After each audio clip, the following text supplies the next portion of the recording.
Right, so welcome to Dublin Raw. In this episode, I'm going to do a recap on the news as I understand it. 2 men arrested in connection with a pre-dawn attack at a property in Roscommon.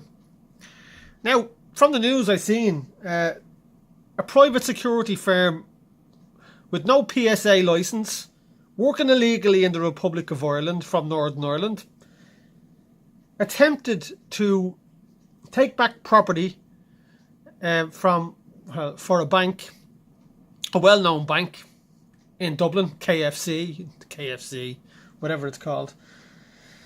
And a number of people were injured, and a dog was killed subsequently, and cars burnt, and there was a number of assaults. Now, as far as I'm concerned, no private company should be entering a property and removing people forcibly and laying their hands on them regardless. This all reminds me of old Irish history when old landlords used to hire the militia to come down and remove Irish people from their property or from the property. It seems like we're going back in time again. History seems to be repeating itself.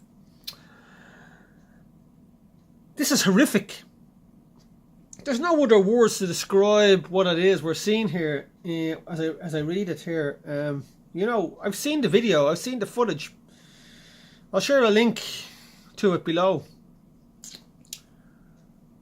Irish people being fecked off their land, or fecked off their houses, out of their houses. I don't know what to say. It's very troubling.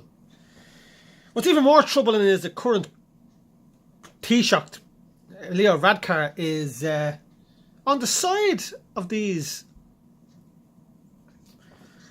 private security firm. I find that very hard to believe, but it's actually true.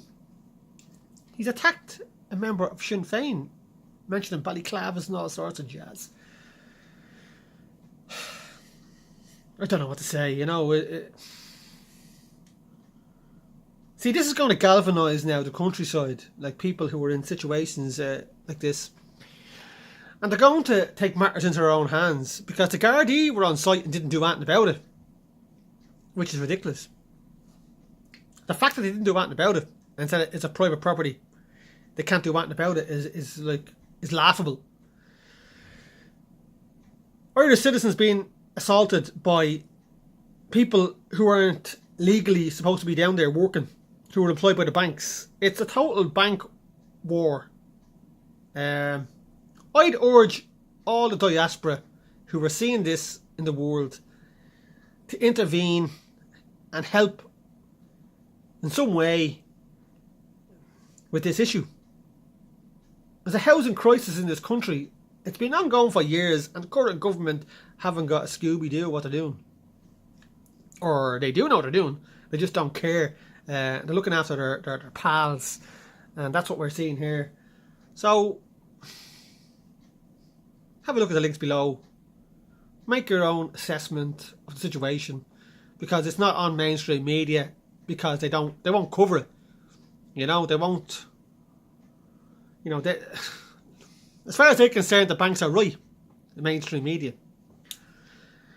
And I don't think so. I tend to be with the people who were living in the property in the first place. Surely there must have been some type of an agreement that could have went ahead without people being forcibly evicted from property this close to Christmas. There's no logical explanation for it. It's Christmas. It's Christmas. Leo. Can you hear me? It's Christmas. I don't know. Make your own mind up. Anyway, this is probably the first video I've done in a while. Let's give it a go and see how we get on from here. Okay. Well, I won't say happy Christmas just yet. Anyway, shocking stuff.